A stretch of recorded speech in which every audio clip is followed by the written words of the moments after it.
Hello and welcome to a time special presentation for Thirukkural with the Times, where we explore real-world lessons from the classic Tamil text Thirukkural with motivational speaker, author and diversity champion Bharathi Baskar as she explores the masterpiece. Women top in academics in India, but the success does not translate to workplace participation, let alone leadership. In the current political climate, when companies in the West are moving away from inclusion and diversity hiring, Valluvar's words on the concept of equality become more relevant than ever. Did he advocate for equality, or did he foresee the need for something deeper? Women possess natural qualities that make them not only efficient professionals but also instinctive leaders. When entrusted with responsibility, they wield their innate abilities with grace and diligence. First and foremost, they are exceptional communicators, fostering openness and collaboration in the workplace.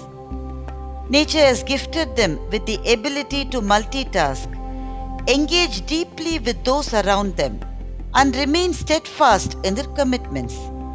Their affinity for stability often keeps them anchored in organizations, navigating obstacles with resilience.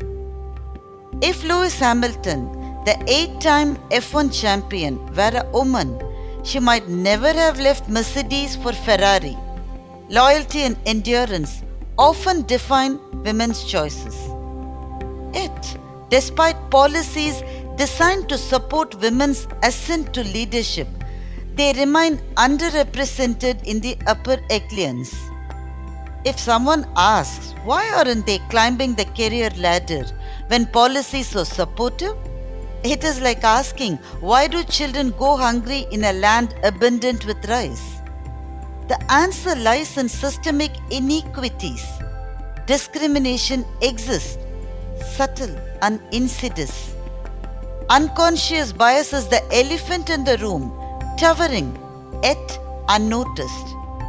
But these are not the only barriers. Politics, favoritism, and general unfairness hinder progress. Men too face these challenges. But the question is not about competition, it is about the greater cause of why women must rise to leadership. An organization that truly nurtures talent need not offer preferential treatment to women, but must invest in equity, a concept often misunderstood. Equality is about giving everyone the same resources. Equity is about ensuring individuals receive what they need to succeed. A well-known illustration of 3 figures standing on different sized boxes to see over a fence explains this exquisitely. Ironically, even this image depicts only men and no women. Yet, women's progress is not hindered by external forces alone. It is also about their hesitation in raising their hands when opportunity knocks. I recall a moment in my workplace when a project leader was needed to coordinate across departments. I gathered 8 individuals, 5 men and 3 women, and asked who wished to lead. The men raised their hands instantly. And the women? They exchanged glances, silently assessing if other women are raising their hands, probably worrying in their minds if this might be okay with their family members. India, competing with China in economic prowess, faces a fundamental gap: women's workforce participation. While China boasts 2 women for every 4 workers, India lags behind.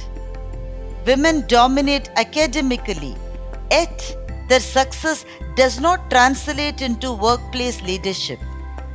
Their reluctance to step forward is not due to lack of ambition, but to the relentless burden of household responsibilities. And more profoundly, the guilt of not being present for their children. I have often observed men calling their home to announce, "I'll be late." The tone, Urgent, decisive, implies duty, sacrifice, and heroism. The calls are brief and compressed. In contrast, women making the same call weave apologies into every word, placating children, caregivers, in-laws, husbands, even their own mothers. Men, at least some of them, relish long hours at work. It reinforces the enduring myth of the tireless male provider. But for women, absence is a burden. A child going to sleep without seeing her, an unfinished homework assignment, a forgotten birthday party costume. These are wounds that linger. Organizations must recognize these realities. Diversity and inclusion policies are not mere acts of goodwill. They do make business sense. Companies in the top quartile of gender diversity are 15% more likely to achieve better financial returns than their industry's median. Yet, despite this, a troubling shift is underway. Many US companies and their branches worldwide are scaling back diversity commitments, retreating from inclusion targets. The political climate, particularly Donald Trump's resurgence, has intensified the backlash against diversity, equity, and inclusion, which is the DEI initiatives, leading organizations to abandon goals once championed.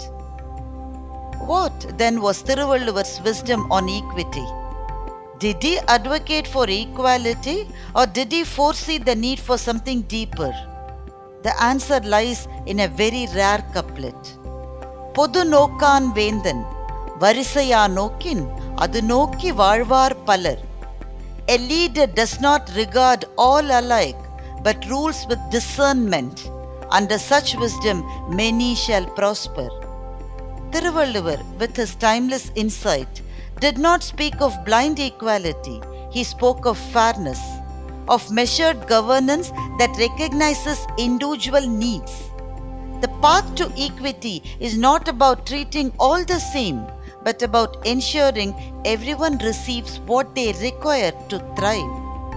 Only then will we see not just a few women at the top, but a world where talent, regardless of gender, flourishes unfettered.